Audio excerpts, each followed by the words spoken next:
Buenas tardes a quienes nos escuchan y nos ven, al público de Letras Libres. Esta tarde tenemos con nosotros a David Huerta, uno de los poetas esenciales de la lengua española, poeta mexicano que ganó apenas el año pasado el Premio Internacional de la Feria Internacional del Libro de Guadalajara. Y pues más allá de eso, el autor de Incurable no necesita mayor presentación. Entonces quisiera darte las gracias, David, y empezar quizás con aquella célebre cita de Quevedo, a la que nos remite el confinamiento, en la que él dice, aquí estoy, disculpen ustedes la inexactitud de mi cita, aquí estoy solo en el desierto, que ya sé que para él era como un bosque, rodeado de pocos y doctos libros. David. Sí, hay mucho que decir sobre ese poema. Es un soneto de Quevedo. De los sonetos que escribió, dice su editor, que era un hombre sabio, era un humanista, cuenta que le mandó esa carta en forma de soneto pocos meses antes de su prisión última. Es decir, a Quevedo lo metieron en la cárcel pocos años antes de morir, y ahí se agravaron sus males, las enfermedades que acarreaba o lo que tuvo a lo largo de su vida, y cuando salió de la cárcel vivió muy poco tiempo. De modo que ese poema nos muestra una etapa de su vida en la que estaba, como él dice, retirado en la paz de estos desiertos. Ese primer verso dice muchísimo porque, como dices tú, Christopher, efectivamente, la palabra desierto nosotros la podemos entender como un lugar extenso de arena ardiente, ¿no? El desierto de Arabia, el desierto del Sáhara, pero en realidad se refiere a un lugar donde no hay mucha gente, y lo tenemos muy a la mano aquí dentro de la Ciudad de México, el desierto de los Leones, donde hay un monasterio, un lugar de retiro, un lugar de meditación, ¿sí? Y desde luego, en el segundo verso está ahí la mención de los libros, pocos pero doctos libros juntos, ¿sí? Que es una cita, es una reescritura, digamos, de Séneca, de las cartas de Séneca a su sobrino. Y lo interesante es que Séneca le dice a su sobrino, consigue libros muy buenos, doctos, libros llenos de sabiduría, que te ayuden a vivir, y que además, y júntalos, tenlos juntos, que sea tu biblioteca personal, que te oriente en la vida, etc. Pero además agrega un dato, Séneca, muy simpático para nosotros, que vivimos una parte de nuestra vida en la era del pocketbook, del libro de bolsillo. Le dice que esos libros sean portátiles, que es un dato que Quevedo omite, porque los libros que leía en la Torre de Juan Abad, el pueblito al que se retiraba a descansar y a leer, eran libros muy grandes, eran libros enormes para los que él inventó, eso dice la leyenda, unos atriles a modo, porque le gustaba leer mientras comía, le gustaba leer en la cama. Entonces, el retiro para él en la paz de la Torre de Juan Abad significaba leer. Y eso ha significado el confinamiento ahora para nosotros, con la diferencia de que es un confinamiento obligado, es un confinamiento que no ha escogido uno libremente, pero que desde luego muchos de nosotros, como se puede ver con el fondo que tienes tú ahí detrás de libros, y en mi caso también, los libros, pues es una especie de extraña bendición, ¿no? Allá afuera está la tragedia de las muertes y de los enfermos que sufren mucho, porque cuando uno lee las descripciones de esta enfermedad, pues resultan sobrecogedoras, ¿no? La sensación de asfixia parece que es empavorecedora, ¿no? Es escalofriante, y aún si la gente se repone, queda dañada, queda herida, queda muy lastimada en las vías respiratorias, y no se sabe en qué otras zonas de su organismo. Y desde luego ya tenemos en México, en este 11 de junio en que estamos conversando, más de 15,000 muertes. Apenas se puede creer, Christopher. Entonces, es extraño, la extrañeza de estos días consiste para gente como nosotros, creo, en esta bendición de tener un tiempo, aunque sea por el confinamiento obligado, para leer y trabajar con nuestros papeles, pero por otro lado, rodeados de una tragedia que apenas le cabe uno en la cabeza, ¿no? Entonces, sí, desde luego, por un lado Quevedo y por otro lado una tragedia espantosa. Quiero decir, porque yo soy profesor y de repente me sale lo profesorcito, tú perdonarás. Quevedo, en 1631, fíjate si no seré profesorcito, que hasta fechas doy, en 1631 recogió por primera vez los papeles, así los puede uno llamar, era la obra del gran poeta Fray Luis de León, ¿sí? Ese religioso agustino que fue profesor de la Universidad de Salamanca, y publicó la poesía de Fray Luis de León, que no se conocía, mejor dicho, solo se conocía dentro de un círculo muy íntimo de los amigos y conocidos de Fray Luis de León en Salamanca, y es muy posible que haya una relación directa entre este poema que recordaste, Christopher, y la famosísima Oda a la vida retirada de Fray Luis de León, que tiene un pasaje muy citado, pero que, bueno, el más citado de todos es este de el mundanal ruido, es incluso una frase hecha que la gente, que la gente repite sin saber dónde viene. A mí no me importa gran cosa eso, pero están citando a Fray Luis de León, ¿sí? Estoy lejos del mundanal ruido. Para empezar, no se detienen a examinar la palabra mundanal, que es bien rara, ¿sí? El ruido de la mundanidad, de lo frívolo. Fray Luis está pensando en la corte, ¿sí? El mundanal ruido es el ruido de la corte. Y él está retirado, ¿sí? Este tema es el tema de la poesía horaciana del Beatus Ille, bienaventurado aquel que vive ajeno a los negocios de los demás y está consagrado a la meditación, a la vida retirada. Entonces, Fray Luis toma el asunto, el punto de Horacio y lo desarrolla por otros lados. Y hay un pasaje muy citado que incluso Edgar Allan Poe conocía, no sé si Edgar Allan Poe leía en español, pero lo cita por ahí, que dice: vivir quiero conmigo, gozar quiero del bien que debo al cielo, a solas, sin testigo, libre de amor, de celo, de odio, de esperanzas, de recelo. Imagínate, está hablando también de una vida retirada, ¿sí? De una vida, en el caso de Fray Luis, en un lugar, en un espacio cerrado, en una huerta o en un jardín, donde puede gozar del bien que debo al cielo, es gozar de mi propia alma. El bien que debo al cielo es el alma propia, ¿sí? Entonces quiero gozar de mi alma y cuando muera le pagaré esto que le debo al cielo a Dios. Entonces, la huella de Fray Luis de León queda muy, muy clara en ese poema de Quevedo que hemos recordado ahora.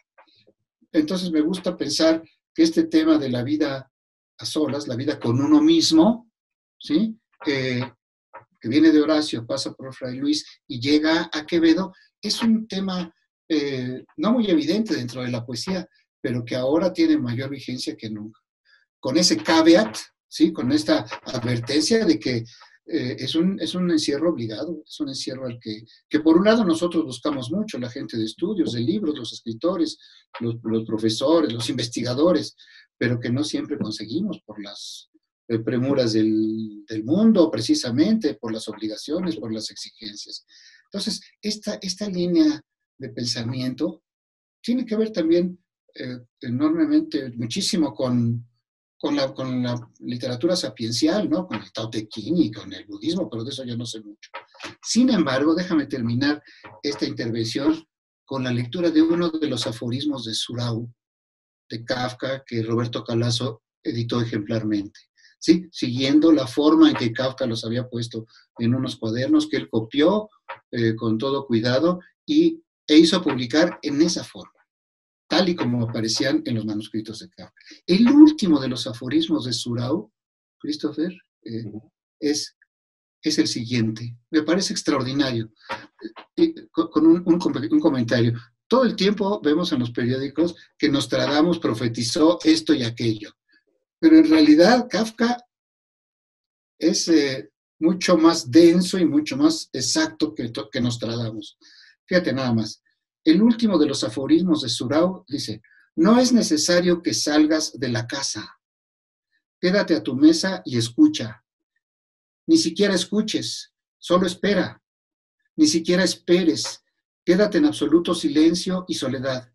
El mundo se te ofrecerá para que lo desenmascares. No puede evitarlo. Arrobado se retorcerá ante ti. Está hablando de lo que nos ocurre ahora a nosotros. A ver la edición. Es la edición de Sexto Piso, que es muy bonita edición, en un libro de un tamaño perfecto, ¿sí? Un libro de bolsillo, precisamente. Sí, y pues con eso. Era esa. ¿Eh? Sí, yo la tengo, pero quería checar si era esa. Sí, y es el último de los aforismos que están publicados ahí, porque tú también tienes la edición en italiano, estoy seguro. ¿Verdad?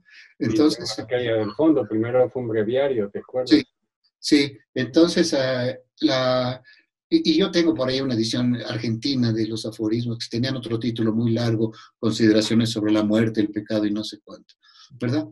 Bueno, pues es lo que quería decir, es motivo de pesadumbre todo lo que está ocurriendo y de una pesadumbre mezclada con la extrañeza, ¿no? Con el, ¿qué nos cayó encima? Decimos todos, ¿sí? Lectores, intelectuales o no, comerciantes, empleados del Servicio Municipal de Basura, todos decimos, ¿qué nos ha caído encima? ¿Verdad? Vivimos casi momentos bíblicos, ¿no? De una Biblia que ya se escribiría en el siglo XXV. Quizá podríamos pasar, dado el tono de la conversación, a la tercera pregunta. El otro día, Fernando Sabater, en estas mismas videoconferencias, me decía, bueno, es que tiempos de peste, tiempos de profetas.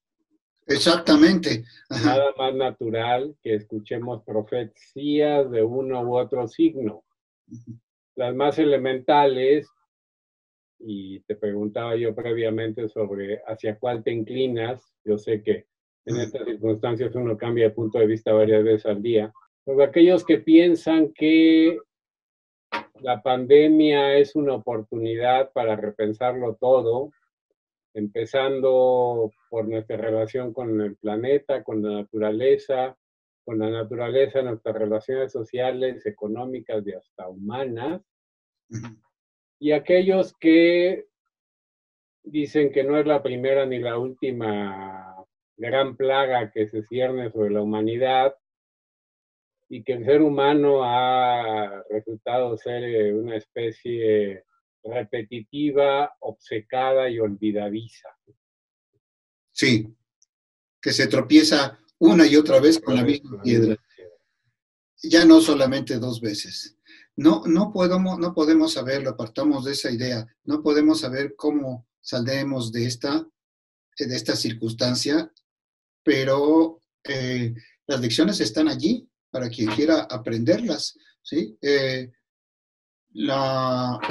Una de las obligaciones del encierro, y no solamente para la gente de libros, o para los intelectuales o escritores, es ese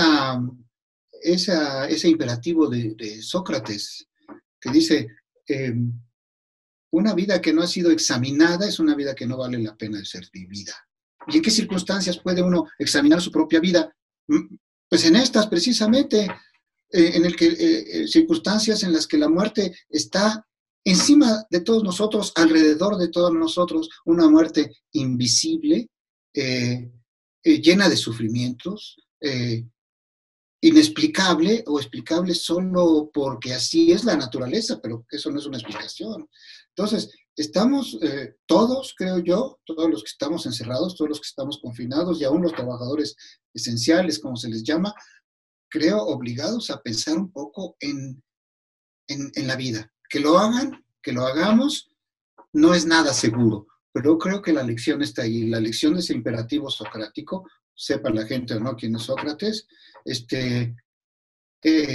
está allí como una lección que vale la pena seguir, en forma de una pregunta. Es la pregunta del Mayeuta, la pregunta de Sócrates que dice, yo voy a enseñarte lo que tú ya sabes, lo voy a sacar de ti como la partera saca el niño del cuerpo de la madre, ¿sí? Tú traes los conocimientos del topos Uranus, tú has nacido con una serie de ideas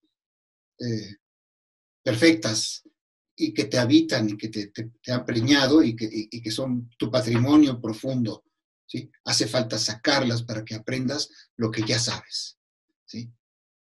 Pero en este cúmulo de conocimientos, de saberes, están también las herramientas para examinar la propia vida, ¿sí?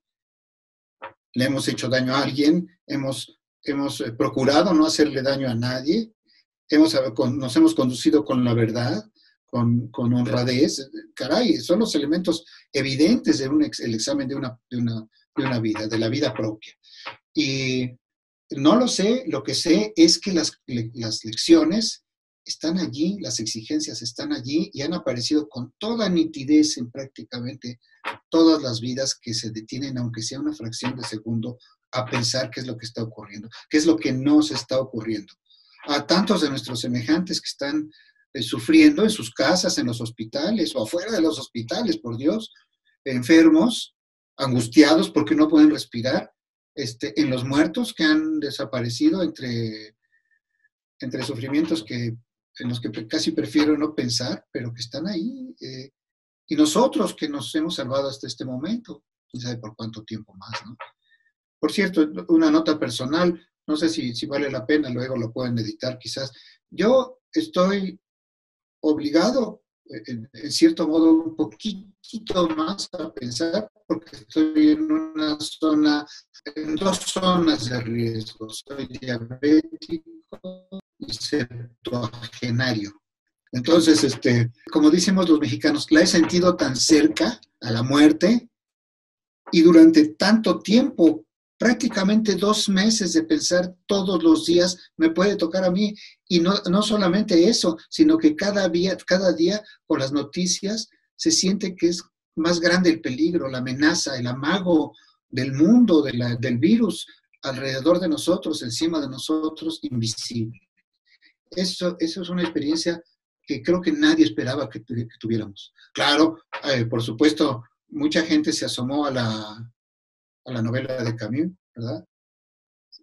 La novela sobre Orán, que es la peste bubónica, nada menos que la peste del siglo XIV, con una serie a mi mujer, a Verónica Murguía, le llama mucho la atención que es una novela escrita con ese grado cero de la escritura de que hablaba Roland Barthes, con una sola, prácticamente dice ella, ha descubierto una sola nota poética, digamos, de color literalmente, dice, la rata a la que vieron conducirse de una manera extraña, que de repente soltó una flor de sangre en el hocico. Se le vio una flor de sangre en el hocico. Esa es la única nota de color en esa novela extraordinaria, ¿sí? De la que, bueno, otra nota personal en cuanto a que tiene que ver con mi escritura, la escritura de mis poemas.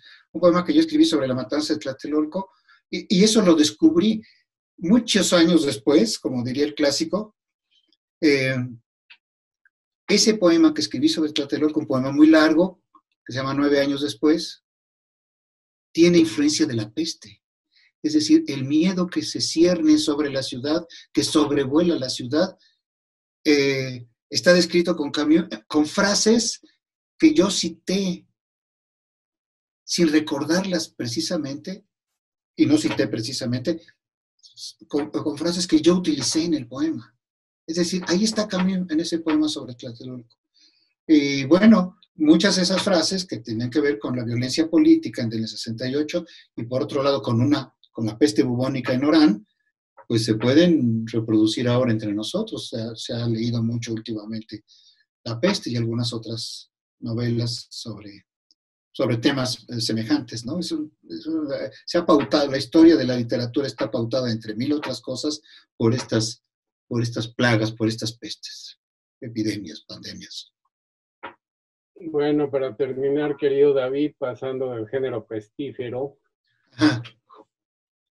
retomaría yo tu condición y tu vocación de profesor universitario. Y bueno, esto que estamos haciendo ahora, el diálogo acá nos ofrece buena parte de la educación, no solo universitaria, sino elemental, se está haciendo mediante videoconferencias que a veces abarcan 1 o 2 o 3 profesores y 40, 50 niños, adolescentes o jóvenes o incluso adultos. Hace días apareció un alegato del filósofo italiano Giorgio Agamben en que decía que estamos ante una modificación radical de la universidad, fundada, si no me equivoco, en el siglo IX o XI, y su destrucción para ser sustituida por un medio que destruye no solo la relación personal entre el maestro, sino la esencia comunitaria de la educación. Sí. Otra vez comentando esto con Sabater, porque él fue el primero de esta serie, él me decía que aunque no suele simpatizar con las posiciones extremas y apocalípticas de Agamben, que en este caso Agamben tenía razón en una cosa: lo esencial de la relación maestro-alumno no es el maestro ni el alumno, sino el aula, y que así nos lo enseñaron los griegos. ¿Tú cómo has vivido esta experiencia de dar clases a distancia estos meses? La he vivido con cierta pesadumbre porque me resulta como, voy a usar una palabra que tú usaste, extenuante. Todavía no me lo acabo de explicar, pero las reuniones, bueno, hay una diferencia entre dar clases, porque hay una posición, digamos, más o menos jerárquica, por mucho que se haya democratizado la educación y me hable de tú con los alumnos, que no está entre tú y yo, Christopher, que somos colegas y amigos. Entonces, yo no me siento tan cansado hablando ahora contigo como cuando doy clase. Pero bueno, la he vivido con esa pesadumbre del cansancio que se desencadena, pues que me cae encima al final de la clase, porque en el curso de la clase no la siento, porque estoy en un estado, digamos, de tensión, para hacer un juego de palabras muy fácil, de tensión y de atención, ¿sí? Siento que como en una plática telefónica no puedo desperdiciar el tiempo, no puede haber momentos muertos de silencio. Entonces, las clases son muy tupidas, ¿sí? Por mi culpa, porque soy muy hablantín, más en estas clases a distancia que en las clases, como se dice, presenciales. Ahora, lo de Sabater me parece especialmente interesante, sobre todo a la luz de lo que dijo Agamben, no sobre la universidad, sino sobre la pandemia en el mes de marzo. Eso me pareció escandaloso. Y un ejemplo de soberbia intelectual, pues, que no hay que seguir.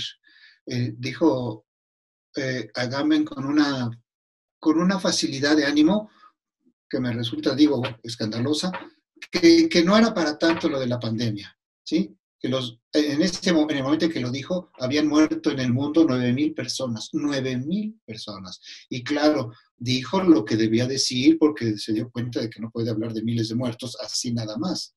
Dijo, qué pena que haya muerto, pero en realidad no son tantos en términos relativos, todo esto que la población mundial es de tantos millones de personas. Ahora nos estamos acercando al 500,000 de muertos, ¿sí? Entonces, ese profetismo de Agamben o ese escepticismo ante el momento presente, ese momento de marzo, me parece desastroso.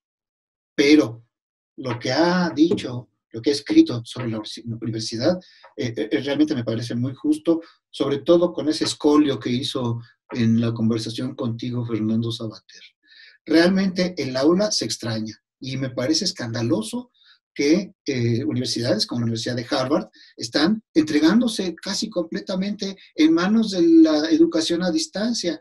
Ayer el rector Graue lanzó un mensaje a la comunidad unameña, a la comunidad universitaria, y habló de esto, no en términos como los que están utilizando en Harvard, pero dijo, vamos a tener que utilizar, por lo menos, dijo, recursos mixtos, y se ha creado una comisión, por lo menos, por lo pronto, y habrá más comisiones. La burocracia universitaria es insaciable, ¿verdad? De reuniones, comisiones, etcétera, y para combinar las clases presenciales con las clases a distancia. Agamben también habló de algo que yo no acabo de entender. Habló del fantasma del higienismo, ¿sí? Esta ¿cómo se diría? Esta directiva o directriz, esta orden o sugerencia o orden de los gobiernos para que nos lavemos las manos, mantengamos la distancia, utilicemos cubrebocas y tengamos todos los... porque lo interpreta en ese talante apocalíptico que mencionabas hace rato, como una forma de control social y con dividendos políticos más a la corta que a la larga, ¿no? Ya los tenemos uncidos, ya los tenemos bajo nuestro control, con esta obsesión de lavarse las manos y todo lo que él llama la amenaza o el amago, no sé cómo lo dice, del higienismo, ¿no? Me parece muy raro, pero efectivamente la desaparición del aula sería una tragedia, ¿sí? Hablaremos como si hubiera ocurrido en otro planeta. Caray, son lugares que definen no nada más la educación, sino la identidad cultural europea misma, con la que tanto tenemos que ver, por mucho que se hable del pintoresquismo folclórico de lo nuestro, ¿sí? Es una frase muy antipática. Lo nuestro es todo lo que queramos que sea nuestro.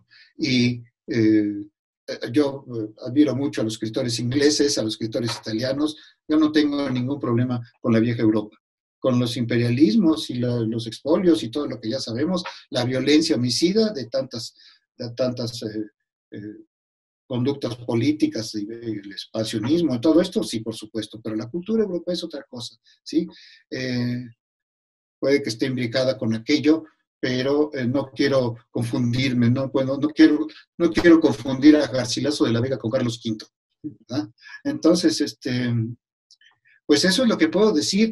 Desde luego creo que Agamben es muy justo, porque pone sobre la mesa un asunto que debería llamarnos enormemente la atención, porque no podemos aceptar dócilmente que todo esto que llamamos educación universitaria, educación superior o incluso educación elemental, como tú recordabas, se convierta en un fantasmamiento, ¿sí? En el que ya no hay cuerpos, ya no hay voces, ya no hay miradas auténticas, digamos. No es que no sean auténticas las miradas que nos echamos a través de la computadora, pero falta los cuerpos presentes, faltan los estudiantes en el campus, etcétera, ¿sí? Entonces, ahí hay un riesgo, ¿no? A mí me gustaría comentar el comunicado del rector Grau en alguna forma. He pensado en escribir una carta que no sé a quién mandar, ¿sí? Precisamente para advertir sobre estas amenazas, ¿no? No tanto la del higienismo, que no acabo de entender como amenaza, sino la de la desaparición de la clase presencial en el aula, ¿verdad? Bueno, yo terminaría haciendo dos comentarios sobre lo que acabas de decir. Bueno, nosotros tenemos dos universidades de medio milenio, que son la de la Ciudad de México y la de Puebla. Entonces, creo que no estamos tan lejos de esa tradición medieval de la universidad, y lo que ocurre en esas linajudas universidades nos compete igualmente como sí. parte de ese extremo occidente del que hablaba Arturo Uslar Pietri, ¿no? Uh-huh. Y en relación al higienismo, volviendo a Sabater, él decía que el problema es que él no comparte la concepción de libertad que tiene Agamben. Él dice, cuando uno está en alta mar, ya ves que Fernando es muy dado a la novela de aventuras, cuando uno está en alta mar frente a un tiburón, tu libertad queda reducida a cero y es sustituida por la lucha por tu sobrevivencia, o para decirlo en términos periodísticos, por tu seguridad. Sí. Entonces, la libertad no es un valor absoluto del orden metafísico, sino que forma parte del mundo de la vida práctica también. Sí. Cuando nos piden que nos lavemos las manos, pues no nos están tratando como víctimas del biopoder, que es lo que está diciendo Agamben, que no deja de ser un discípulo de Foucault, sino nos están tratando mediante otra figura que ameritaría otra charla otro día, que es en efecto la dictadura sanitaria, que es la única que toleramos las democracias, defectuosas o no. Sí. Entonces, bueno, pues yo quería hacerte este comentario. Claro. Uh-huh. No sé si quisieras terminar tu generosa intervención con algún Ah, otro comentario. sí, bueno, tienes toda la razón. Las universidades americanas, las universidades mexicanas, novohispanas, son muy antiguas. Sí, son muy, muy antiguas. La autonomía del siglo XX que se consiguió es, es, es un hecho que no rompe la continuidad de la Universidad Nacional, ¿no? Ahí está el antiguo Colegio de San Ildefonso, que con el Colegio Tlatelolco representan la educación en este país. Sí, muy centralista y todo, pero bueno, efectivamente, ahí está la educación, en esos edificios, en esas memorias. Y bueno, todo esto que dice sobre la libertad a mí me llama la atención y una vez más vuelvo a los términos poéticos. José Gorostiza decía, pues ahora se escribe de cualquier manera porque los poetas han escogido una libertad irrestricta y no han entendido que la libertad del poeta es una libertad que fija primero que nada sus límites. Yo puedo llegar hasta aquí y establezco las reglas del juego que voy a jugar. Ese juego que voy a jugar termina siendo un poema, ¿sí? Pero no, la libertad irrestricta es efectivamente metafísica, ¿sí? No tiene que ver ni con la vida práctica en la dimensión de escribir un poema, ¿sí? De poner una palabra sobre otra en el papel o sobre nuestro software en la computadora, vida práctica, ni con la situación extremosa del tiburón en alta mar, ¿sí? La libertad irrestricta es una entelequia metafísica que de poco sirve. En ese sentido, coincido plenamente con Fernando Sabater. Christopher, muchísimas gracias por la conversación.